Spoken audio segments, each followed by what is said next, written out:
अस्सलाम वालेकुम स्टूडेंट्स, कैसे हैं आप सब। अल्लाह ताला आप सबको अपने हिफ्ज़ व अमान में रखे। तो बच्चों, आज के लेक्चर में चैप्टर नंबर 4 उसे फ़िनिश करने के उसके न्यूमेरिकल स्टार्ट करने से पहले इंपॉर्टेंट इन्फॉर्मेशन है, इसको आप अंडरस्टैंड करें तो न्यूमेरिकल्स आसान हो जाएंगे काफ़ी ज़्यादा। तो बच्चों, फर्स्ट इसमें आप हॉरिजॉन्टल फोर्स फाइंड आउट करेंगे न्यूमेरिकल्स में, F of X equals to F cos theta. इसी तरीके से वर्टिकल फोर्स का फॉर्मूला आप याद करेंगे, F Y equals to F sine theta. इसके बाद आपको टॉक याद होना चाहिए। टॉक को बच्चों मूवमेंट भी कहते हैं और टॉक का फॉर्म होता है F multiply by L. L stand for movement arm. अब फोर्स भी आ सकता है कहीं पे और कहीं पे वेट भी यूज़ हो रहा होगा, तो दोनों एक ही बात होती है, फोर्स और वेट सेम ही होते हैं। ठीक है जी। इसके बाद बच्चों आप लोग इसमें प्रिंसिपल ऑफ मूवमेंट को सीखेंगे। प्रिंसिपल ऑफ मूवमेंट क्या कहता है कि एक इसमें होता है पिवट पॉइंट, या इसे एक्सिस भी कहते हैं या सेंटर ऑफ ग्रेविटी भी कहते हैं। ठीक है ना। बैलेंसिंग पॉइंट आप समझ लें कि बैलेंसिंग पॉइंट से राइट साइड की तरफ जितने भी वेट हैंग, ये बेसिकली वेट हैंग हुए हैं ना, वेट हैंग हुए हैं और ये भी वेट्स हैं। तो राइट साइड पे जितने भी वेट हैंग हुए हैं उनका टॉक इक्वल होगा लेफ़्ट साइड पे जितने भी वेट हैंग हुए हैं उनके टॉक के इक्वल। अब देखिए यहाँ पर दो वेट्स थे, तो दो वेट्स का जो टॉक है इन दोनों को अगर हम प्लस करें, जितना वेट यहाँ पे प्लस करेंगे वो इक्वल हो जाएगा उतने ही वेट के टॉक है जो कि यहाँ प्लेस किया हुआ है। बच्चों देखो, जब हम बाज़ार से सामान लेने जाए ना, तो वो आपने देखा ना पैमाना जिस पे वो तोलते हैं, तो एक साइड पे 5 kg अगर उसने वज़न रखा है तो इक्वल में दूसरी साइड पे 3 अगर यहाँ पे रखा है तो यहाँ पे 2 रखना पड़ेगा। तो उसी जो है ना वो कॉन्सेप्ट को यूज़ करते हुए आप कह सकते हैं total anti clockwise movement equal होता है टोटल क्लॉकवाइज मूवमेंट के। और मैंने आपको बता दिया कि जो टॉर्क का फार्मूला है वो एफ मल्टीप्लाई बाय एल है या डब्ल्यू मल्टीप्लाई बाय एल होगा। तो देखें यहाँ पे चूँकि ये वेट W1 था तो W1 L1 आ जाएगा, और ये वेट 2 था तो प्लस W2 L2। इसमें एक वेट है, इस वजह से आया W3 L3। ठीक है ना। इसे अगर हम वेट, इसे हम W1 W2 और W3 का नाम देते हैं। अगर इसके साथ एक और वेट लगा होता तो यहाँ पे प्लस आ जाना था। और अगर वेट यहाँ पे चूँकि दो दो है ना, अगर एक एक होता, दैट से यहाँ पे एक एक वेट होता, कुछ न्यूमेरिकल है जिसमें एक वेट उसने बस लगाया हुआ है। ठीक है ना। एक वेट यहाँ पे है और एक वेट ही यहाँ पे है। तो इसका फॉर्मूला क्या बनेगा, total anti clockwise movement equal to total clockwise movement का यहाँ पे जस्ट आएगा W1 multiply by L1 equals to W2 multiply by L2। तो बच्चों ये आप लोगों ने याद रखना है।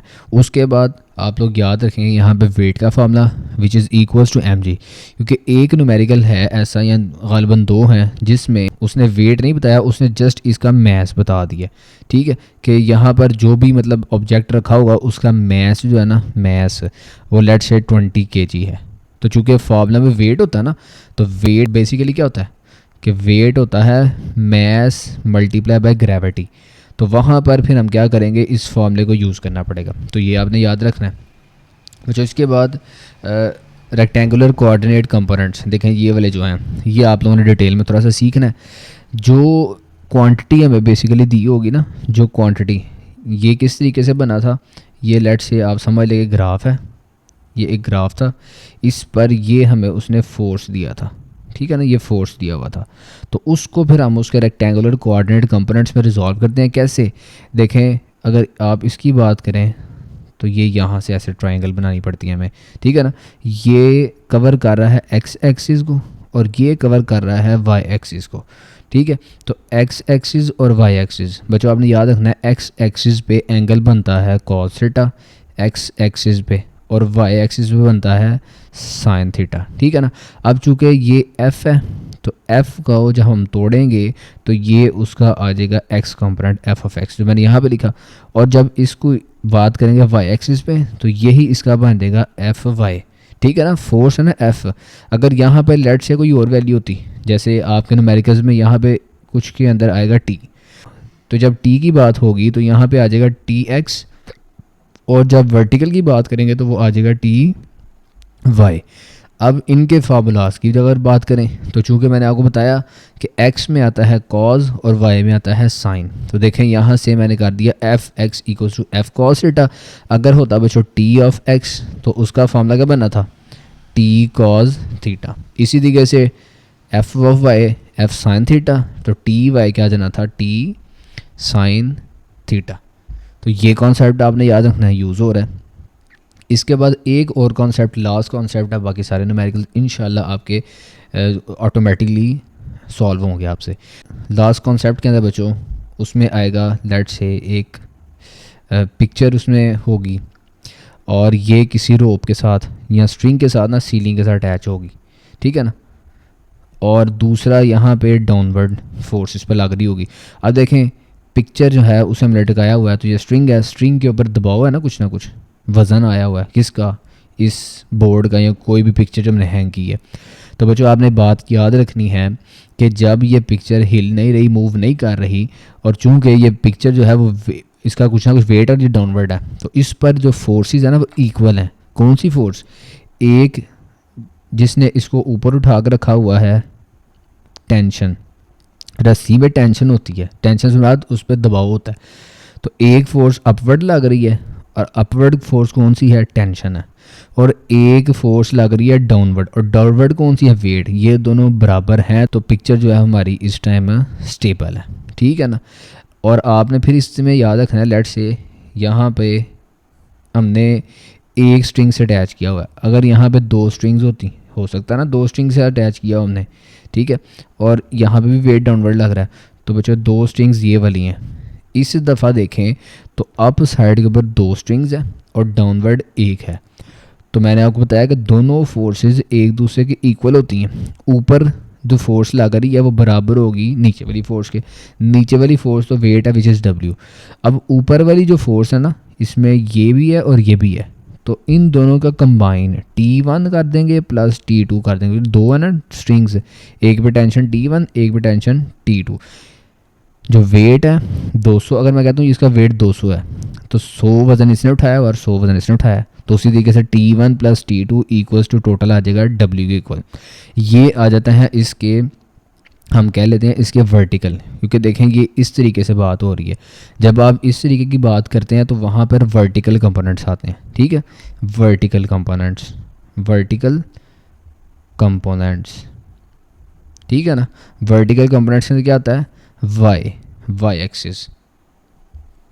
और अगर हम बात करते हैं हॉरिजॉन्टल, अगर कोई इस डायरेक्शन में फोर्स लग रही है, ठीक है, या इस डायरेक्शन में कोई भी चीज़ लग रही है, तो वहाँ पर हम लोग बात करते हैं, उसे हम कहते हैं कि ये हॉरिजॉन्टल कंपोनेंट है उसका, हॉरिजॉन्टल कंपोनेंट। इसकी अगर मैं आपको एक एग्जांपल दूं, लेट से सीलिंग है, उसके साथ हमने एक बॉल जो है ना वो लटकाया हुआ था। अब इस बॉल को मैंने कुछ फोर्स लगा के ना यहाँ पर ले गया, उस वजह से मैंने उठा के यहाँ पे ले गया। अब देखें तो यहाँ पे ये मूव है ना, और यहाँ पे ला के इसको मैंने रोक दिया है, इसको अब मैं मूव नहीं करवा रहा, तो इट्स मीन कि यहाँ पर ये जो फोर्स मैंने लगाई थी ना, फोर्स लगी इस डायरेक्शन में, तभी इधर मूव किया ना, तो ये जो फोर्स लगी मैंने इसको यहाँ पे मूव करवाने के लिए, ये किसके बराबर होगी, ये किसके बराबर होगी, इसके अगेंस्ट जो फोर्स लग रही है उसके ये बराबर होगी, ठीक है ना। तो अगेंस्ट फोर्स यहाँ पे क्या कौन सी लग रही होगी आपके न्यूमेरिकल में, कोई लेट से उसने फोर्स यहाँ पे ऐसे करके दी होगी, ठीक है ना। तो फिर हम कह देंगे ये जो फोर्स है, ये वाली फोर्स जो है इसके इक्वल है, इसको आप एफ एक्स का नाम दे दें, तो यहाँ पर opponent forces F equal to F of X आ जाएगी। तो कहने से मुराद ये है कि जितनी भी वर्टिकल फोर्सेस हैं वो एक दूसरे के बराबर रख देनी है, और जितनी भी हॉरिजॉन्टल फोर्सेस हैं उन्हें हम एक दूसरे के इक्वल रख के वहाँ से सारे के सारे न्यूमेरिकल्स सॉल्व करेंगे। अब बच्चों चैप्टर नंबर 4 का फर्स्ट न्यूमेरिकल है 4.1। स्टेटमेंट में उसने कहा है अ फोर्स ऑफ 200 न्यूटन, एक फोर्स है कितनी, 200 न्यूटन, जो कि एक्ट कर रही है एक कार्ट के ऊपर, ठीक है ना, गधा गाड़ी के पीछे जो लगा होता है ना, कार्ड छकड़ा जिसे हम कहते हैं, और एंगल वो मेक करी है 30 डिग्री हॉरिजॉन्टल डायरेक्शन में, ये हॉरिजॉन्टल डायरेक्शन होती है और ये वर्टिकल डायरेक्शन होती है। Find the X and Y components of the force, हमने एक्स और वाई कंपोनेंट फोर्स का फाइंड करना है। तो इम्पोर्टेंट इन्फॉर्मेशन में मैंने आपको बताया था कि जो हॉरिजॉन्टल कंपोनेंट होगा फोर्स का उसे हम एफ एक्स कहते हैं, और जो वर्टिकल कंपोनेंट होता है फोर्स का उसे हम एफ वाई कहते हैं। तो बच्चों गिवन डाटा में उसने हमें फोर्स दी है, तो मैं लिखता हूँ यहाँ पे डाटा फोर्स उसने दी है, फोर्स को कैपिटल एफ से डिनोट करते हैं, और कितनी है फोर्स 200 1 डिजिट गैप के साथ न्यूटन। क्लियर है बच्चों। अब इसके बाद उसने एंगल दिया है 30 डिग्री, तो मैं यहाँ पे लिखता हूँ एंगल को बच्चों डिनोट करवाते हैं थीटा के साथ, और कितना है ये 30 डिग्री। क्लियर। इसके बाद हमने फाइंड आउट क्या करना है इसमें, तो बच्चों इसके दो पार्ट है ना, एक्स कंपोनेंट और वाई कंपोनेंट। तो एक्स कंपोनेंट फाइंड करना है हमने, तो मैं यहाँ लिखता हूँ एफ, और बेस में लिखना है बच्चों X equals to question mark. इसी तरीके से वाई कंपोनेंट भी फाइंड करना है, तो मैं लिख लेता हूँ एफ बेस में Y equals to question mark. अब बच्चों दो पार्ट हैं इस न्यूमेरिकल के सोल्यूशन में, पहले ए पार्ट इस साइड में मैं सॉल्व करता हूँ, बी पार्ट इसमें आप सॉल्व कर लेते हैं। अब देखें कि एफ एक्स हमने फाइंड करना है, तो सबसे पहले मैं यहाँ लिखता हूँ F X equals to question mark. अब दूसरा देखें एफ वाई भी फाइंड करना है, तो यहाँ मैं लिख देता हूँ एफ बेस में वाई इक्वल्स टू फाइंड। ठीक है बच्चों, एफ एक्स का फार्मूला मैंने आपको पढ़ाया था कि एफ एक्स होता है एफ कॉज थीटा। क्लियर। इसी तरीके से अगर वर्टिकल कंपोनेंट की बात करें तो एफ वाई होता है एफ साइन थीटा के इक्वल। जस्ट इसमें वैल्यूज पुटअप करते हैं। देखें फोर्स हमें उसने दी थी 200 न्यूटन, तो फोर्स की जगह हम लिख लेते हैं 200 न्यूटन। इसके बाद मल्टीप्लाई इसको हमने करना है कॉज ऑफ, मल्टीप्लाई करना है कॉज थीटा। थीटा बच्चों में दिया उसने 30 डिग्री, तो 30 डिग्री लिख लेते हैं। इसी तरीके से अगर मैं इस साइड भी पुट करूं तो 200 आ जाएगा फोर्स, और इस दफ़ा साइन थीटा है साइन 30। क्लियर है बच्चों। अब 200 लिखें, कॉज ऑफ 30 की वैल्यू होती है √3/2। जब उसको सॉल्व करें तो आंसर आएगा 0.8660। इसी तरीके से साइन 30 की वैल्यू होती है 1/2, इसको अगर आप सॉल्व करें तो आंसर आएगा 0.5। बच्चों मैं करके भी दिखा देता हूँ। देखें ये कैलकुलेटर पे ये लिखी होती हैं साइन कॉज, तो आप साइन को प्रेस करें 30 प्रेस करें तो आंसर आएगा 1/2। इसको जब एस एंड डी करेंगे तो 0.5 आएगा। देखें 0.5 लिख लिया मैंने। इसी तरीके से कॉज 30 था, कॉज 30 करते हैं तो √3/2 एस एंड डी करें तो आपका आंसर आएगा 0.8660। अब बच्चों इसको हम मल्टीप्लाई करते हैं 200 के साथ। जब मल्टीप्लाई करेंगे 200 के साथ तो आंसर आ जाएगा फाइनल। तो मैं इसको एंड पे लिखता हूँ एफ एक्स इक्वल्स टू 173.2, और फोर्स का यूनिट होता है बच्चों न्यूटन, तो यहाँ पे न्यूटन लिख लेते हैं। इसी तरीके से एफ वाई है इक्वल आएगा 200 को मल्टीप्लाई करें जब 0.5 के साथ तो आंसर आएगा जस्ट 100। तो यहाँ पे लिखता हूँ मैं यूनिट इसका विच इज़ न्यूटन। नेक्स्ट बच्चों न्यूमेरिकल 4.2 है, स्टेटमेंट उसकी अ फोर्स ऑफ 300 न्यूटन। यहाँ पर जो फोर्स अप्लाई की जा रही है वो 300 न्यूटन है, perpendicular at the knob of a door. Knob कहते हैं बच्चों, ये देखें डोर, ये मैंने डोर बनाया, आपकी बुक में फिगर भी बनी हुई है। अब ये जो हैंडल है इसको ही आप नॉब कहेंगे, ठीक है ना। ज़ाहिर बात है नॉब पर ही हम फोर्स अप्लाई करते हैं डोर को ओपन करने के लिए। If the knob is 1.2 metre away from the hinge, अगर ये जो नॉब है ये 1.2 मीटर दूर है, ये 1.2 मीटर दूर है कहाँ से, हिंज से। हिंज बच्चों आप लोग कहते हैं इजी, अगर मैं कहूँ तो डेली लाइफ के अंदर ना कब्ज़े को। What is the torque produce, तो बच्चों कितना टॉर्क प्रोड्यूस होगा, और जो टॉर्क प्रोड्यूस होगा क्या वो पॉजिटिव है या नेगेटिव है। तो बच्चों जो टॉर्क होता है वो टर्निंग इफेक्ट ऑफ फोर्स है, ठीक है ना।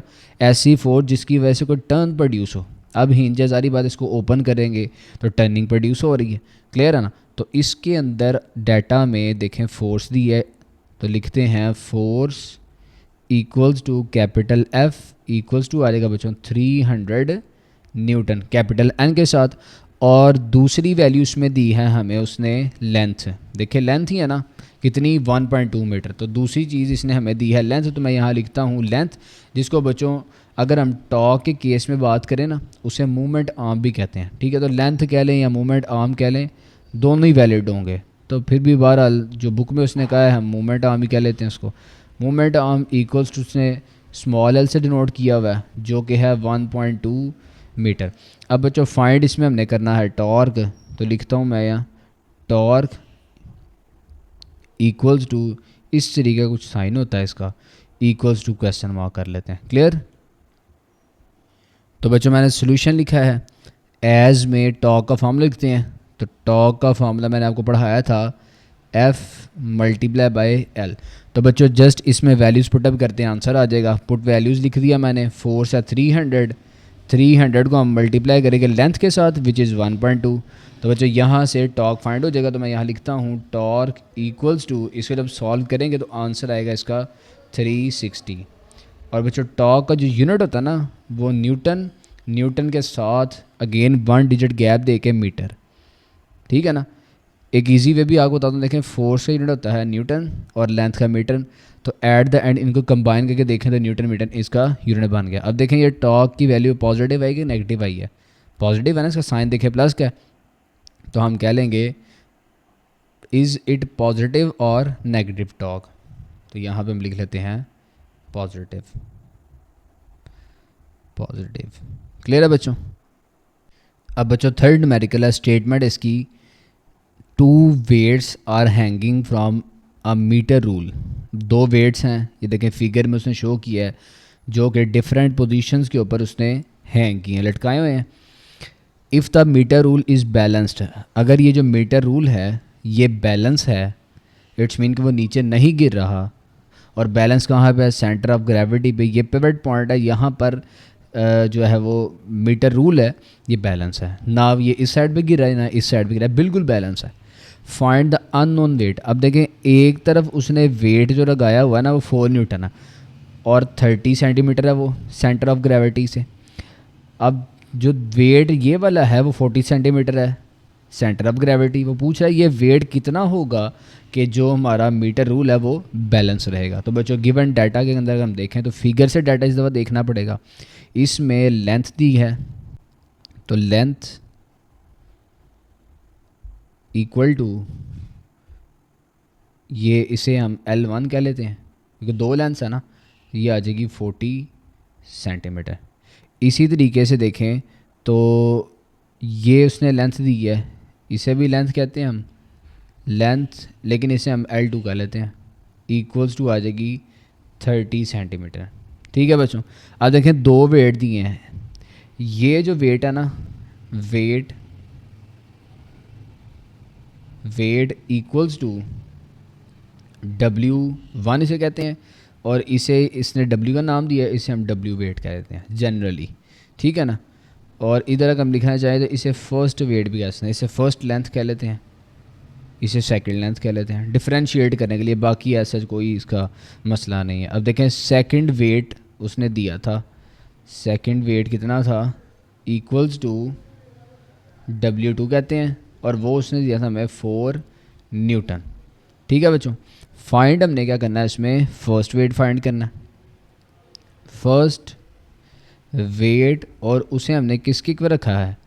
Equals to W equals to find. Clear है बच्चों? अब सोल्यूशन लिखते हैं। अब बच्चों इंपॉर्टेंट इन्फॉर्मेशन के अंदर ही मैंने आपको बताया था कि जो क्लॉकवाइज मूवमेंट होता है वो इक्वल होता है एंटी क्लॉकवाइज मूवमेंट के। ठीक है ना? इजी अगर मैं आपको लैंग्वेज में बताऊं कि सेंटर ऑफ ग्रेविटी से लेफ़्ट साइड पे जितने भी टॉर्क्स हैं उसका सम इक्वल होता है सेंटर ऑफ ग्रेविटी के राइट साइड पे जितने भी टॉर्क्स हैं उनका सम। ठीक है ना? अब देखें इसमें एक ही वेट लगा हुआ ना, तो एक ही इसमें सिर्फ और सिर्फ टॉर्क आएगा। तो यहाँ पे बार लिख लेते हैं कि क्लॉकवाइज टॉर्क लिख लें या मूवमेंट लिख लें, एक ही बात है। टॉर्क को मूवमेंट भी कहते हैं, मैंने आपको बताया था। Clockwise movement equals to anti clockwise movement. ये लाइन लिखने के बाद इसमें फॉर्मूला लगाते हैं। अब देखें ये आएगा W1 multiply by L1 equal आ जाएगा W2 मल्टीप्लाई बाय L2। इसमें अब बच्चों वैल्यूज़ पुटअप करते हैं, तो लिखते हैं प्रेजेंटेशन करते हुए पुट वैल्यूज़। ठीक है जी? अब देखें W1 जो था उसे हमने W वेट कहा था, इसके साथ मल्टीप्लाई हम करवा रहे हैं length L1 which is 40 centimetre, तो 40 लिख लेते हैं, इक्वल्स टू W2 देखें तो W2 है 4 न्यूटन्स। ठीक है ना। तो 4 लिखते हैं, इसे मल्टीप्लाई करवाते हैं लेंथ L2 विच इज़ 30, इसको सिंप्लीफाई करते हैं तो ये आ जाएगा 40, रीअरेंज करके W इक्वल्स टू मल्टीप्लाई करें तो आंसर आएगा 120। अब 40 इस साइड में मल्टीप्लाई हो रहा है, इक्वल की दूसरी साइड पे जाकर बच्चों हो जाएगा डिवाइड, तो डिवीजन में 40 लिखता हूँ मैं। अब देखें जब इसमें से मैं कैंसिलेशन करूँगा तो 0 0 से कैंसिल एंड 3 4 12, तो वेट आ जाएगा बच्चों 3, और वेट का यूनिट भी होता है न्यूटन। तो 3 न्यूटन वेट चाहिए है इसको बैलेंस करने के लिए। अब बच्चों 4.4 है, उसमें स्टेटमेंट दी गई है अ सीसा इज़ बैलेंस्ड। एक सीसा ये झूला होता है ना, जिसके दोनों एंड्स पे जो है ना वो सिटर्स बैठते हैं, और आपने देखा होगा अक्सर झूले लगे होते हैं पार्क के अंदर ना, ये होता है यहाँ, तो एक तरफ बैठता है, नीचे टायर लगा होता है, टायर टाइप, ठीक है ना। तो जब दोनों साइड पे उस पर बच्चे बैठते हैं ना, तो एक बच्चा ज़मीन पर नीचे से ना पाँव लगाता है, ठीक है, और ज़मीन से ऊपर होता है, और वो जो दूसरा बच्चा ना बिल्कुल टायर के साथ लग जाता है, ठीक है। फिर जब वो नीचे आता है फिर वो ज़मीन पर पाँव लगाता है, इस तरीके से वो झूला झूलते हैं, तो सीसा उसे कहते हैं। लेकिन यहाँ पे उसने कहा जो सीसा है वो बैलेंस है, ठीक है ना। बैलेंस से मुराद ये है कि बिल्कुल स्ट्रेट है, ठीक है, ना एक तरफ झुका है ना दूसरी तरफ झुका हुआ है। सीसा बैलेंस है किस तरीके से, अब देखें अगर वो बैलेंस है ना तो मिसाल के तौर पर कह लेते हैं यही सीसा है, ठीक है। और उसने पिवट भी बताया ना, पिवट कहते हैं जहाँ पर सेंटर ऑफ ग्रेविटी लाई करता है, जहाँ पे झूला दरमियान से फिक्स होता है, ठीक है, ये पिवट आ गया। एक चाइल्ड ए है जिसका वेज, जिसका मैस है, इस दफ़ा उसने वेट नहीं दिया, ये कन्फ्यूजन चीज़ है, बस आपने इस चीज़ में कंफ्यूज नहीं होना।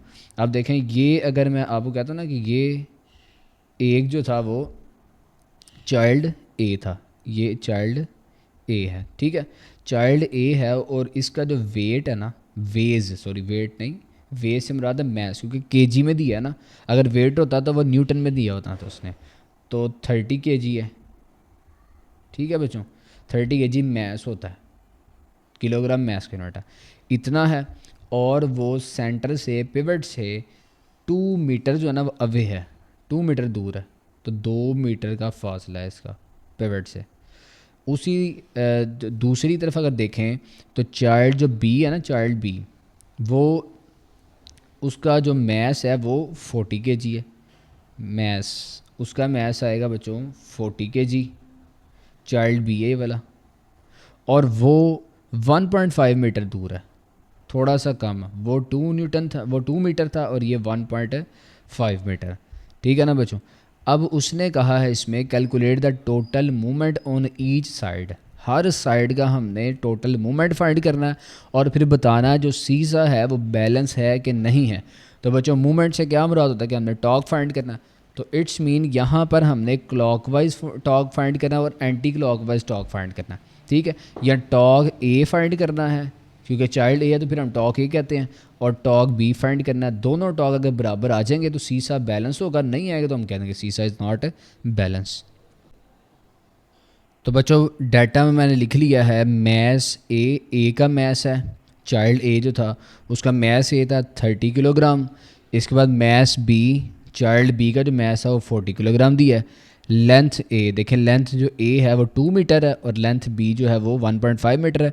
फाइंड हमने करना है total movement on each side, तो हम फाइंड यहाँ पे करते हैं मूवमेंट, लिखता हूँ मैं मूवमेंट ए इक्वल्स टू, ये सिंबल टॉक का, ए इक्वल्स टू क्वेश्चन मार्क कह लेते हैं। इसी तरीके से मूवमेंट हमने फाइंड करना है बी का, तो movement B equals to torque B equals to find, ठीक है। अब बच्चों सोल्यूशन आता है, और सोल्यूशन में हम फार्मूला लिखते हैं और सोल्यूशन जो है वो कैलकुलेट करते हैं। अब देखें सोल्यूशन लिख दिया मैंने, इसके बाद फार्मूला लिखने से पहले हम लिखते हैं एज, तो एज लिख लेते हैं दोनों साइड पे। अब बच्चों मूवमेंट है या टॉक, इसका फार्मूला क्या था कि जो मूवमेंट होता है, टॉक जो होता है वो या तो एफ मल्टीप्लाई बाय एल होता है या डब्ल्यू मल्टीप्लाई बाय एल होता है।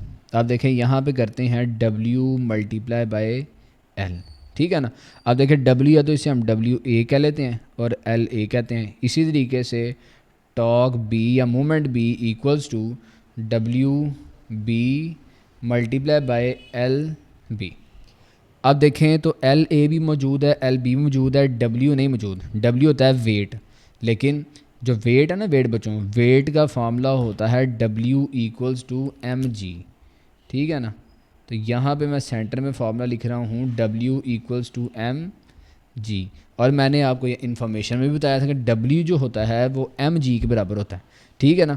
M stand for mass and G stand for gravity. अब देखें यहाँ पर डब्ल्यू की जगह मैं पुट कर दूँगा एम जी, तो एम के साथ अब देखें ए आएगा बेस में, जी ग्रेविटी होती है multiply by L A, gravity same ही होती है क्योंकि ग्रेविटी डाउनवर्ड एक्ट कर रही होती है ना। और हमने पढ़ा भी हुआ था चैप्टर नंबर 2 में, आई गेस मैंने आपको पढ़ाया था कि जिसमें बताया था ग्रेविटी पॉजिटिव भी होती है, ग्रेविटी नेगेटिव भी होती है। तो डाउनवर्ड देखें मैस एक्ट कर रहा है तो ग्रेविटी पॉजिटिव होगी।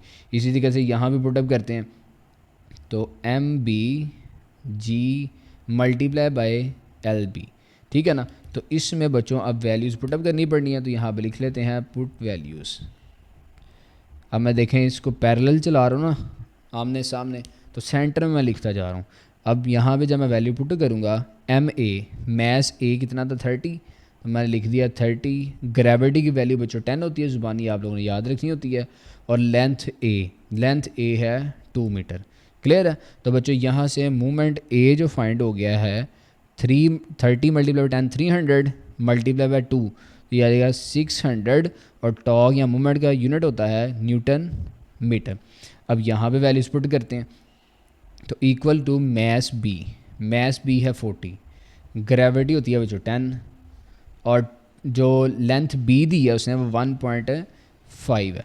अब बच्चों जब इनको भी हम मल्टीप्लाई करते हैं कैलकुलेटर के थ्रू, तो यहाँ भी आंसर आएगा 600 न्यूटन और साथ में मीटर। अब देखें कि दोनों के दोनों जो मूवमेंट्स हैं वो इक्वल हैं। तो उसने पूछा था कि इफ़ द सीसा इज़ इन इक्विलिब्रियम, क्या सीसा इक्विलिब्रियम में था कि नहीं था। तो हम कह लेते हैं यस इट इज़ इन, ये है किस में, इक्विलिब्रियम में। तो मैं कहता हूँ yes it is in equilibrium. अब बच्चों 4.5 न्यूमेरिकल स्टेटमेंट उसकी, a crowbar is used to lift a box as shown in the given figure. तो बच्चों ये फिगर बनाई है मैंने, ये क्रो बार है, एक तरफ से इस क्रो बार पर हम फोर्स डाउनवर्ड लगा रहे हैं और इसे हमने इधर फिक्स किया थोड़ा सा, ठीक है ना, ताकि ये जो वेट है ना इसको हम ऊपर की तरफ लिफ्ट करवा सकें। क्लियर है। अब ये जो क्रो बार है ना, इसे आप उर्दू लैंग्वेज में कह सकते हैं, अगर आपने हो सकता है सुना हो, चब्बल, ठीक है ना। वो चब्बल लोहे का एक लंबा सा डंडा होता था, ठीक है, दोनों एंड से यू शेप उसकी थोड़ी सी बनी होती है। एक तरफ हम फोर्स लगाते हैं और उसका जो लेंथ है ना उसकी काफ़ी, जितनी लेंथ बड़ी होती है ज़ाहिर बात है मोमेंट हम ज़्यादा होता है ना, तो उतनी हमें कम फोर्स रिक्वायर्ड होती है और हम हैवी जो मटेरियल्स हैं, हैवी ऑब्जेक्ट्स हैं, उसे इजीली लिफ्ट करवा लेते हैं। अगर आज के मॉडर्न दौर के लिहाज से मैं बात करूं तो देखें, हम टायर अगर पंक्चर हो जाता है तो स्टेपनी हम चेंज करते हैं ना, तो जैक है आजकल। तो बच्चों उसी को उसने बेस बनाते हुए कहा है कि हमने उसने क्रो बार लिया है और एक एंड पर फोर्स अप्लाई कर रहा है डाउनवर्ड की तरफ, और वह कह रहा है कि जो दूसरी तरफ उसने जो ऑब्जेक्ट है जो वेट लिफ्ट करवाना ना, अगर वो 250 न्यूटन फोर्स अप्लाई कर रहा है तो कितना जो वेट है ना वो कैरी करवा सकता है, कितना वेट उससे लिफ्ट करवाया जा सकता है। तो बच्चों इसके लिए भी सबसे पहले हम डाटा देखते हैं। तो डाटा उसने यहाँ पे दिया है, अगर आप देखें तो फोर्स दी है उसने, तो मैं लिखता हूँ यहाँ पे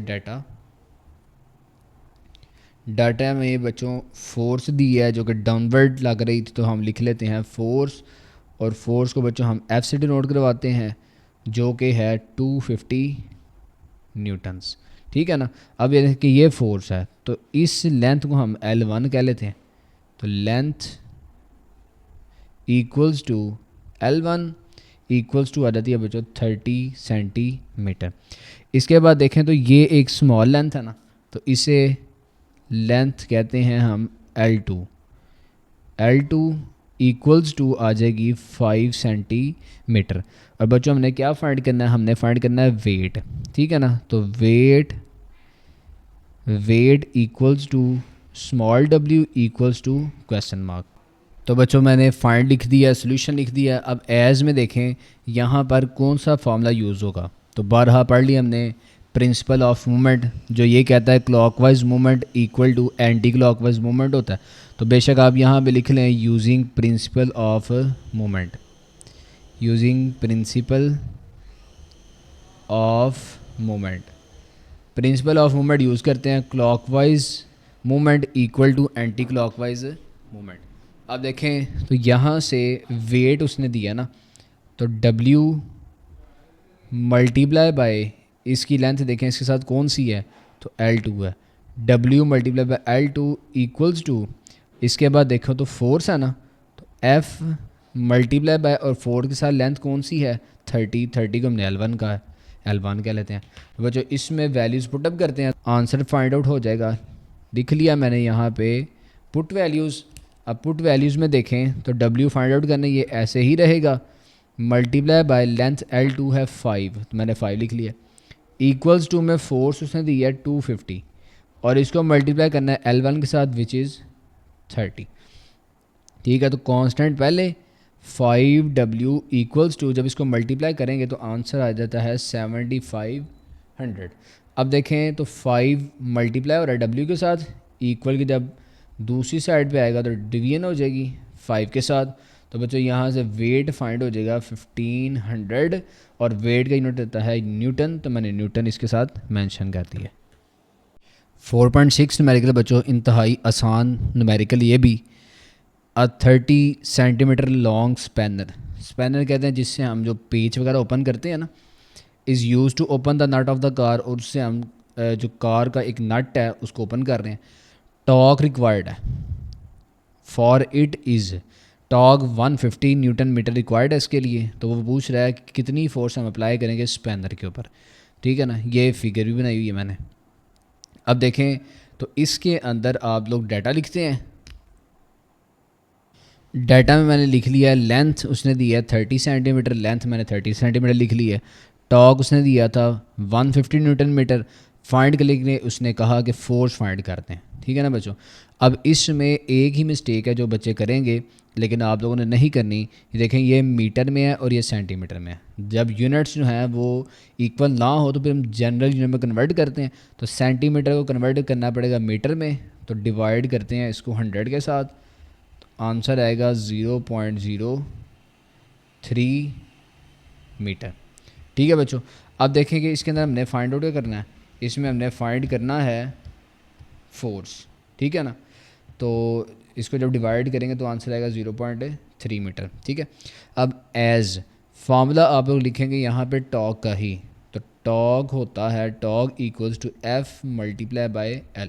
इसमें वैल्यूज़ पुटअप करते हैं। अब देखें टॉर्क इसने दिया था 150, तो बच्चों यहाँ पे लिख लें आप लोग 150 इक्वल्स टू फोर्स फाइंड करनी है, ऐसे रहने देते हैं, मल्टीप्लाई बाय लेंथ है 0.3। ठीक है ना, अब 0.3 मल्टीप्लाई इस साइड पे आगे हो divided by 0.3 equals to force. बच्चों जब इसको डिवाइड करेंगे तो आंसर यहाँ से कैलकुलेट हो जाएगा 150 डिवाइडेड बाय 0.3, आंसर आएगा 500। अब फोर्स का यूनिट होता है न्यूटन, तो आप साथ इसके मेंशन कर दें न्यूटन। ठीक है बच्चों, यहाँ पे लिख लेते हैं फिर पुट वैल्यूज़, और जो आंसर है उसे हम भी कर देंगे हाईलाइट। अब बच्चों 4.7 में उसने स्टेटमेंट दी है, a 5 newton ball hanging from a rope is pulled to the right by the horizontal force F। 5 newton ball है, ये देखें ये बॉल है, फिगर मैंने बनाई है। बॉल का जो वेट है वो कितना है 5 न्यूटन, और उसे हमने हैंग किया रोप के साथ, ये रस्सी है इसके साथ लटकाया हमने इसको, और उसे हमने पुल्ड किया। पहले बॉल यहाँ पे था, उस पर हमने फोर्स लगा उसको पुल्ड किया, खींचा और बॉल यहाँ तक आ गया। बॉल का जो वेट है वो 5 न्यूटन है, और बॉल जो एंगल बना रहा है, देखें स्ट्रिंग जो एंगल बना रहा है वो 60 डिग्री है। इसे हम बॉल कह लेते हैं, सीलिंग उसने लगा हुआ है सीलिंग के साथ, छत के साथ। As shown in figure determine the magnitude of the force and the tension T in the string. हमने फोर्स बतानी है कितनी फोर्स लगी, और दूसरा टेंशन कितनी है इस स्ट्रिंग के अंदर। टेंशन आप कह लें कि उसमें कितना तनाव है, ठीक है ना, या दबाव कितना है उसके ऊपर। तो दो चीज़ें हमने फाइंड करनी है। बच्चों इसके अंदर अगर डाटा देखें आप, तो डाटा में उसने हमें दिया है वेट किसका, बॉल का। तो मैं यहाँ पे लिख लेता हूँ वेट ऑफ बॉल, इजी सा क्वेश्चन है ये भी। तो weight of ball equals to small W से रिप्रेजेंट करते हैं, इक्वल में आ जाएगा 5 और 1 डिजिट गैप के साथ उसका यूनिट विच इज़ न्यूटन। इसके बाद एंगल दिया है तो लिख लेते हैं angle equals to theta equals to आ जाएगा बच्चों 60 डिग्री। अब इसमें आपने जो इम्पोर्टेंट बात याद रखनी है ना, देखें आपने फाइंड इसमें करना है magnitude of the force find करना है और tension T in the string find करनी है। तो बच्चों इंपॉर्टेंट इन्फॉर्मेशन के अंदर हमने देखा था कि किस तरीके से हमने फोर्स को उसके रेक्टेंगुलर कंपोनेंट्स में तोड़ा था, कैसे ब्रेक किया था। अब यहाँ पर जो एक बात अंडरस्टैंड करने वाली है, यहाँ पे आप सबसे पहले देखें क्वांटिटी कौन सी है। अगर वो मैं उस फिगर की बात करूँ उसमें ये चीज़ थी, आई गेस ऐसे हमने बनाया था जी, ऐसे ही था। तो ये देखें यहाँ पर फोर्स था F, इसको हमने रिजॉल्व किया था इसके रेक्टेंगुलर कंपोनेंट्स में। ये x कंपोनेंट था, उसे हमने फिर कह दिया था Fx, ठीक है ना। और ये जो उसका y कंपोनेंट था उसको हमने कहा था Fy। Fy बेसिकली था Fy equals to F sine theta और Fx इक्वल्स टू था F कॉस थीटा। अब बच्चों यहाँ पे आपने देखना है, देखें ये जो कर्व्ड जो हाइपोटेनियस थी ये फोर्स था ना, क्वांटिटी फोर्स थी। तो यहाँ पर देखें ना आप उसके साथ कंपैरिजन करें तो ये टेंशन है। बेसिकली यहाँ पे F जो है उसको रिप्लेस ने कर दिया T के साथ, टेंशन के साथ। तो इसके अब हमने कंपोनेंट्स जो है ना वो सबसे पहले बनाने हैं। तो बच्चों देखें ये जो परपेंडिकुलर होता है ना स्ट्रेट लाइन, जो वर्टिकल लाइन होती है वो इसका आ जाएगा y कंपोनेंट। तो सबसे पहले इसको मैं ऐसे ड्रॉ करता हूँ वेक्टर की फॉर्म में। ये वेक्टर बना लिया मैंने, ये इसका आ जाएगा y कंपोनेंट, ठीक है ना। किसका, देखें t का आ रहा है, टेंशन का आ रहा है, तो इसे मैं कहूँगा टी वाई, ठीक है ना। अब देखें इसका ये x कंपोनेंट बनेगा ये वाला, तो इसे हम बेसिकली कह लेंगे t ऑफ x। तो बच्चों यहाँ पे ये बात आपने लाजमी याद रखनी है, बाकी मैं आपको साथ साथ इसके अंदर फाइंड जब करते हैं फिर समझाता हूँ। अब देखें इसमें दो चीज़ें आपने फाइंड करनी है, एक magnitude of the force find करनी है और दूसरा tension T in the string find करना है। तो फोर्स कैसे आप फाइंड करेंगे और टेंशन कैसे फाइंड करेंगे, तो मैं डायरेक्ट अभी आपको बताऊँ जो आप अपने जहन में भी रखेंगे। फोर्स जो है ना वो हम फाइंड आउट की, जो फोर्स है उसे हम फाइंड करेंगे हॉरिजॉन्टल कंपोनेंट से, ठीक है ना। और हॉरिजॉन्टल बेसिकली ये वाला, और जो आपकी टेंशन होगी ना, जो टेंशन होगी वो हम लोग फाइंड करेंगे उसके वर्टिकल कंपोनेंट से। तो बच्चों ये दो बातें आपने याद रखनी है। आप देखें इसके अंदर पार्ट ए के अंदर और पार्ट बी के अंदर। तो पार्ट ए में बच्चों हम लोगों ने फाइंड करना है फोर्स और पार्ट बी में हम लोगों ने फाइंड करनी है टेंशन। तो आप पहले टेंशन फाइंड कर लें क्योंकि इसमें इस क्वेश्चन के अंदर पहले टेंशन फाइंड होगी फिर ही फोर्स फाइंड हो सकती है। तो पार्ट ए में टेंशन कहते हैं which is T equals to find, और पार्ट बी में हम लोग लिख लेते हैं force equals to capital F equals to find. अब सोल्यूशन लिखते हैं। तो बच्चों मैंने सोल्यूशन में लिखा सबसे पहले टेंशन टी फाइंड करनी है। तो मैंने आपको बताया कि जो टेंशन टी है उसका आपने हिंट याद रखना है, जो टी टेंशन होगी उसे हम फाइंड आउट करेंगे उसके वर्टिकल कंपोनेंट से, ठीक है ना। तो वर्टिकल कंपोनेंट जैसे ये वाला ना टेंशन, वर्टिकल कंपोनेंट से आप लोग फाइंड आउट कर लेंगे इसकी टेंशन। तो लिखते हैं एज वर्टिकल कंपोनेंट, इधर हिंट आप लिख लें वर्टिकल कंपोनेंट, किसका, वर्टिकल कंपोनेंट ऑफ टेंशन। ये इजी फिर आपको रहेगा याद रखने के लिए, वर्टिकल कंपोनेंट ऑफ टेंशन कह लेते हैं। अब देखें बच्चों यहाँ पे ध्यान से आपने ये भी बात अंडरस्टैंड करनी है। जो वर्टिकल कंपोनेंट है ना ये वर्टिकल कंपोनेंट होता है। ये चूँकि बॉल इक्विलिब्रियम है इस टाइम पे, तो ये देखें जो अपवर्ड इस पर फोर्स लग रही है उसे हम टेंशन कहेंगे, और जो डाउनवर्ड इस पर फोर्स लग रही है वो इसका वेट होगा। वेट ही था ना उसने दिया था 5 न्यूटन। अब देखें वेट डाउनवर्ड होता है, तो यहाँ पर जो वर्टिकल कंपोनेंट ऑफ टेंशन है टी वाई वो किसके इक्वल आ जाएगा, T Y equals to weight, ठीक है बच्चों।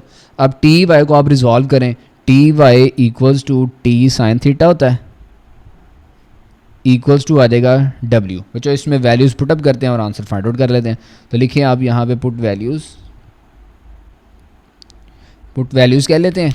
अब देखें टी साइन थीटा, टी तो हमने फाइंड करना है, और साइन थीटा, साइन और थीटा एंगल कितना है 60 डिग्री है, 60 degree equals to weight, weight था 5 न्यूटन तो मैंने लिख दिया 5।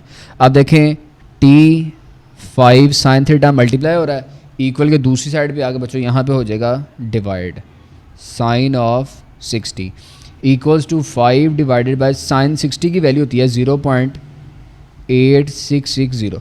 जब इनको डिवाइड करेंगे तो आंसर आएगा टेंशन का 5.8, और टेंशन भी बेसिकली फोर्स ही होती है तो इसका यूनिट आ जाएगा न्यूटन। अब बच्चों पार्ट बी है, इसका फोर्स फाइंड आउट करनी है। तो एज लिखें आप, जैसे मैंने आपको बताया कि वर्टिकल कंपोनेंट से हम टेंशन फाइंड करेंगे, तो हॉरिजॉन्टल कंपोनेंट ऑफ टेंशन से हम फाइंड करेंगे इसकी force. Horizontal component of tension आप ऐसे लिख लें, हॉरिजॉन्टल कंपोनेंट ऑफ टेंशन। अब देखें हॉरिजॉन्टल कंपोनेंट टेंशन का ये है ना टी ऑफ एक्स, तो इधर देखें एक फोर्स ये है और एक फोर्स देखें ये वाली लग रही थी, ठीक है ना। तो इस दफ़ा इन दो फोर्सेस को एक दूसरे के इक्वल रखते हैं। जैसे यहाँ पे टी वाई को हमने उसके अगेंस्ट वेट रखा था, यहाँ पे टी एक्स और उससे अगेंस्ट दूसरी फोर्स है ये वाली एफ़, तो इन दोनों को इक्वल रख के हम फाइंड आउट करते हैं। तो हॉरिजॉन्टल कंपोनेंट आ जाएगा बच्चों टी एक्स इक्वल्स टू, यहाँ पे जो हॉरिजॉन्टल कंपोनेंट की फोर्स आएगी ये आ जाएगी एफ़, ठीक है बच्चों। अब देखें T of X equals to यहाँ पे आएगा T cos theta equals to F, clear है। अब देखें ये जो टेंशन थी ये वाली टेंशन, ये हम यहाँ से इसमें पुट करेंगे। इसी वजह से मैंने आपको कहा था कि पहले हम टेंशन फाइंड आउट कर लेते हैं, ठीक है ना। तो यहाँ लिख लेते हैं पुट वैल्यूज़, इसमें वैल्यूज़ पुट अप करते हैं। तो टी कॉस थीटा यहाँ पे है, ठीक है ना। टी 5.8 है तो 5.8 लिख लें आप, cos 60 इक्वल्स टू एफ़। तो बच्चों यहाँ मैं इसको सॉल्व करता हूँ next, F equals to 5.8 multiply by cos 60 की वैल्यू होती है 0.5, 1/2 आएगी विच इज़ इक्वल्स टू 0.5। अब बच्चों इन दोनों का जब आप मल्टीप्लाई करेंगे तो आंसर आपके पास आ जाएगा 2.9 और फोर्स का यूनिट भी होता है न्यूटन। तो बच्चों इस क्वेश्चन को सॉल्व करने के लिए आपने यही हिंट याद रखना है कि vertical component of tension and horizontal component of tension. अब बच्चों 4.8 है, उसमें उसने कहा है a sign board is suspended, एक साइन बोर्ड है जो कि लटक रहा है, सस्पेंड हो रहा है by the means of 2 steel wires, 2 steel wire की हेल्प से। जैसा कि फिगर में बताया उसने, ये साइन बोर्ड है और ये 2 स्टील वायर हैं जिसके ऊपर ये हैंग हुआ है। If the weight of the board is 200 Newton, अगर इस साइन बोर्ड का जो वेट है वो 200 न्यूटन है तो टेंशन क्या होगी दोनों स्ट्रिंग्स में। ये 2 स्ट्रिंग्स है ना, स्टील वायर है, स्ट्रिंग्स है ये, तो इन पर कितना कितना टेंशन होगी, कितनी कितनी इन पर दबाव कितना ज़्यादा होगा, तो वो हमने बताना है। अब देखें कि इसमें आपने फिगर से एक चीज़ रिकग्नाइज़ करनी है। ये देखें यहाँ पर जो है ना वो बता रहा है कि यहाँ से लेकर यहाँ तक का डिस्टेंस और यहाँ से यहाँ तक का डिस्टेंस जो है वो इक्वल है। इट्स मीन ये इसका सेंटर ऑफ ग्रेविटी है। तो सेंटर ऑफ ग्रेविटी ये होने की वजह से ये हमें इस चीज़ को इंडिकेट कर रहा है कि दोनों के ऊपर जो टेंशन है ना वो बराबर है, इक्वली डिस्ट्रीब्यूट है। और एक और अगर बात आप याद रखें तो जितनी फोर्स डाउनवर्ड होती है ना बेसिकली उतनी ही फोर्स अपवर्ड लग रही होती है। अब देखें यहाँ पे 200 न्यूटन जो फोर्स है वो डाउनवर्ड लग रही है, इट्स मीन अपवर्ड भी 200 ही लगेगी। और सेंटर ऑफ ग्रेविटी हमने ये बता दिया कि 2 मीटर बराबर है, इट्स मीन जो 200 न्यूटन फोर्स जो अपवर्ड लग रही है ना बेसिकली वो इन दोनों पर डिवाइड हुई है। तो ये जो T1 है ये भी 100 न्यूटन वेट को कैरी कर रहा है और T2 भी 100 न्यूटन के वेट को कैरी कर रहा है। तो ये तो मैंने आपको बता दिया कि अगर मतलब टेक्निकली तौर पे देखा जाए, समझा जाए, तो फिर इस लिहाज से मैं बताता आ गया कि टेंशन जो है वो दोनों में बराबर भी है और टेंशन है भी 100 है। अब बच्चों मैथमेटिकली इसको प्रूव करते हैं। तो मैथमेटिकली प्रूव करने के लिए देखें उसने हमें वेट दिया है बोर्ड का, तो वेट ऑफ अ बोर्ड कितना है 200 न्यूटन है ना, ये देखें यहाँ से दिया, मैंने लिख दिया यहाँ पे डाटा में। और दूसरा मैंने आपको फिगर से बता दिया कि दोनों टेंशन जो हैं वो एक दूसरे के इक्वल है, और वैसे तो मैंने आपको बता दिया कि 100 ही है ना, तो लेकिन mathematically T1 equals to T2 और दोनों को हम रख देते हैं T के इक्वल। ये आगे हेल्प आउट करेगा हमें। फाइंड हमने दोनों टेंशन करनी है T1 और T2। तो सोल्यूशन लिखें, सोल्यूशन में एज लिखते हैं। अब देखें जैसे प्रीवियस जो मैंने क्वेश्चन में आपको सॉल्व करवाया था ना, ये भी वैसे ही है। उसमें देखा था तो बॉल था और उसको हमने मूव करवाया कुछ हाइट के ऊपर, तो उसके दो कंपोनेंट्स बने थे, हॉरिजॉन्टल उसका कंपोनेंट बना था और उसका वर्टिकल कंपोनेंट बना था। लेकिन यहाँ पे देखें जो पिक्चर है ना, ये हैंग हुई है बस। इस पर जो हॉरिजॉन्टल कोई भी फोर्स इस पर एक्ट नहीं कर रही, ठीक है ना। तो यहाँ पर हॉरिजॉन्टल कंपोनेंट हम स्किप कर देंगे, लेकिन वर्टिकल कंपोनेंट यहाँ पे मौजूद है। वर्टिकल कंपोनेंट किसका मौजूद है? टेंशन का। तो यहाँ पे लिख लेते हैं वर्टिकल कंपोनेंट ऑफ टेंशन। तो बस मैंने लिख लिया है वर्टिकल कंपोनेंट ऑफ टेंशन। अब देखें कि यहाँ पर वर्टिकल कंपोनेंट कौन सा है। देखें वेट डाउनवर्ड मूव कर रहा ना, और ये वर्टिकल कंपोनेंट है टेंशन। लेकिन यहाँ पर दो टेंशन है, प्रीवियस न्यूमेरिकल में एक टेंशन थी, तो उसे हमने डायरेक्टली कहा था tension Ty equals to weight. यहाँ पे दो टेंशन्स हैं और दोनों इक्वली डिस्ट्रीब्यूट हैं, तो यहाँ पर बच्चों आएगा T1y प्लस T2y इक्वल में आ जाएगा उसके वेट के इक्वल। क्लियर है? अब इसको आप ओपन करें तो जब y एक्सिस पे बात होती है तो साइन थीटा आता है, T1 sine theta plus T2 sine theta equals to weight. From data में से देखें तो T1 और T2 ये दोनों T के बराबर थे, तो आप पुट कर दें T sine theta plus again T sine theta equal to में वेट उसने दिया 200, तो आप यहाँ पुट कर लेंगे 200। अब देखें दोनों क्वांटिटीज़ सेम है, तो इन दोनों को जब आप ऐड करेंगे तो 2 साइन थीटा इक्वल आ जाएगा 200 के। अब बच्चों फाइंड हमने करनी है टेंशन, तो टेंशन एक साइड पे रहने दें और 200 डिवाइडेड बाय 2 साइन थीटा करते हैं। इसको जब फर्दर सॉल्व करेंगे तो कैंसलेशन करने के बाद 100 ओवर साइन थीटा रिमेनिंग बचेगा। अब बच्चों देखो यहाँ पे मैंने ये 90 डिग्री का एंगल बनाया हुआ है। वो क्यों? वो इस वजह से लगाया है, देखें कि जो साइन बोर्ड है ना और स्टील वायर्स हैं, दो ही है ना यहाँ पे, साइन बोर्ड्स हैं और स्टील वायर की बात हो रही है। तो साइन बोर्ड ये है और जो स्टील वायर है वो इस डायरेक्शन में, दोनों के दरम्यान देखें तो एंगल 90 डिग्री है। तो यहाँ से हम एंगल पुट करेंगे 90 डिग्री, तो यहाँ कह लेते हैं as theta equals to 90 degree. इसको पुटअप कर लेते हैं, तो t equals to 100 over sine of 90। बच्चों साइन 90 की वैल्यू होती है 1, तो t यहाँ से आ जाएगा 100 over 1 which is equals to 100 newton. अब देखें तो टेंशन मैंने आपको बताया था कि दोनों में इक्वल है ना, तो हम कह लेते हैं hence T1 equals to 100 Newton और T2 भी किसके इक्वल आ जाएगी? 100 न्यूटन्स के इक्वल। अब बच्चों 4.9 न्यूमेरिकल है, ये न्यूमेरिकल 4.3 और 4.4 का मिक्सचर भी आप कह सकते हैं। आसान सा न्यूमेरिकल है ये।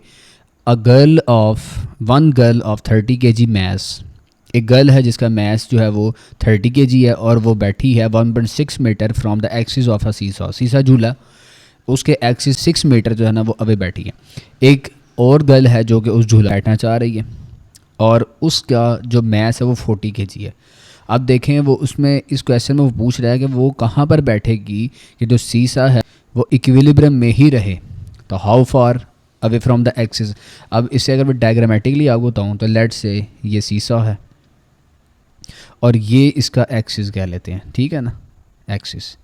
एक गर्ल ए है, इसे गर्ल ए कह लेते हैं, जो कि सिट है कितनी 1.6 मीटर अवे, ये सीसा से इसके एक्सिस से 1.6 मीटर दूर बैठी हुई है, ठीक है ना। एक अनदर गर्ल है, गर्ल बी, जो कि बैठना चाह रही है और उसका जो मैस है वो 40 kg है, ठीक है ना। क्वेश्चन में उसने ये कहा है कि ये जो गर्ल है वो कहाँ पे बैठेगी, जो सीसा है वो बैलेंस ही रहे। तो मैंने डाटा में बच्चों लिख दिया mass of girl A equals to M A equals to 30 kg। Length जो है ए गर्ल जितना डिस्टेंस है उसका वो 1.6 मीटर है और mass of girl B 40 kg है। इसमें बच्चों ये भी डाटा में आपने लिखना है कि सी सॉ जो है वो इक्विलिब्रियम में ही रहेगा, ये भी उसने डाटा में कहा है। तो फाइंड हमने करना है लेंथ ऑफ गर्ल बी, कितने डिस्टेंस दूर पे जो गर्ल बी है वो बैठेगी। तो एज, अब देखिए प्रिंसिपल ऑफ मोमेंट हमें क्या कहता है, जो क्लॉकवाइज मूवमेंट है वो इक्वल होता है एंटी क्लॉकवाइज मूवमेंट के। तो यहाँ पे लिख लेते हैं क्लॉकवाइज मूवमेंट, ये पुराने वाला न्यूमेरिकल ही है, क्लॉकवाइज मूवमेंट इक्वल होता है एंटी क्लॉकवाइज मूवमेंट के, एंटी क्लॉकवाइज मूवमेंट के। अब जो वहाँ से हम फॉर्मूला बनाते हैं, तो टॉक ही है ना बेसिकली ये, तो टॉक ए इक्वल टू आएगा टॉक बी। अब टॉक ए अगर देखें तो एम है और ये लेंथ दी है, जबकि फॉर्मूले में होता है वेट। तो पहले हम वेट ही लिख लेते हैं, W A multiply by L A equal आ जाएगा W B multiply by L B. अब बच्चों मैंने आपको पहले प्रीवियस न्यूमेरिकल में बताया था जो वेट है ना वो इक्वल होता है एम जी के। तो यहाँ से हम सब्स्टिट्यूट करेंगे एम ए, ग्रेविटी सेम होती है, multiply by L A equals to M B G multiply by L B. अब फॉर्मूला में वैल्यूज़ पुटअप करते हैं, तो मैं लिखता हूँ पुट वैल्यूज़, इसमें वैल्यूज़ पुटअप करते हैं और आंसर कैलकुलेट करते हैं। अब देखें मैस ए था 30 kg, तो 30 लिखते हैं, मल्टीप्लाई बाय ग्रेविटी की वैल्यू 10 होती है, ज़ुबानी याद रखनी है आपने।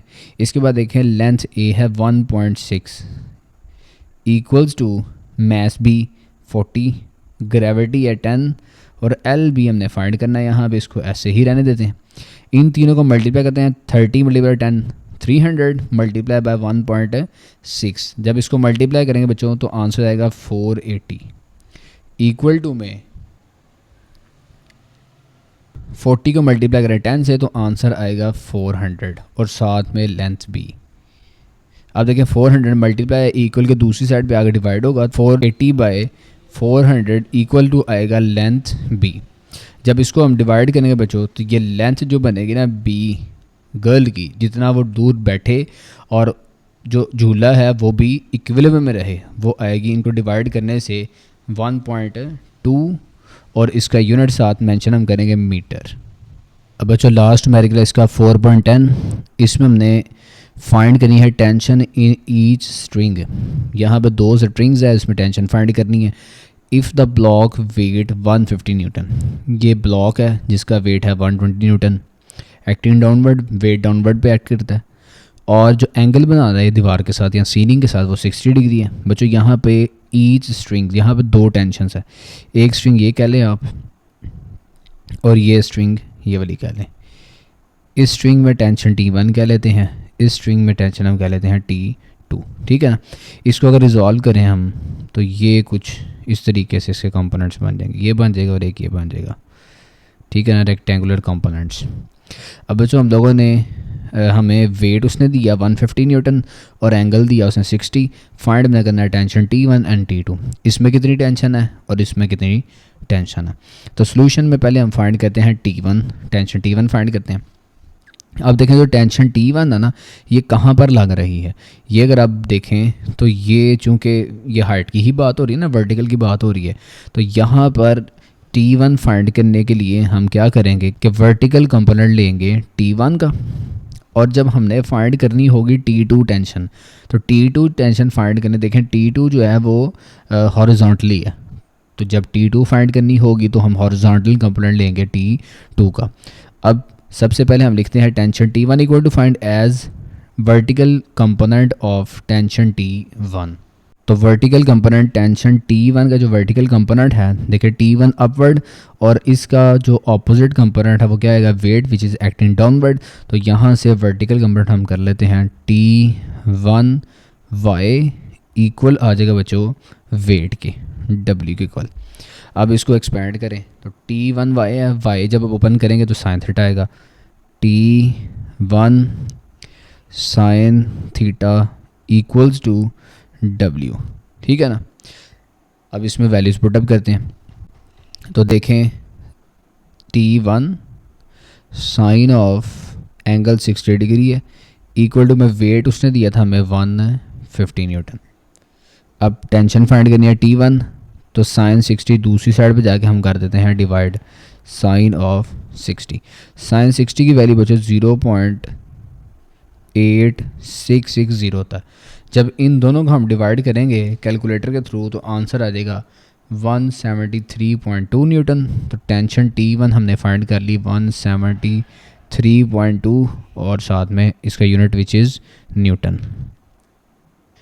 अब बच्चों टेंशन T2 फाइंड करने के लिए हम ले लेंगे horizontal component of tension T2। देखें ये जो टेंशन T2 है ये एक्स एक्सिस पर लग रही है ना।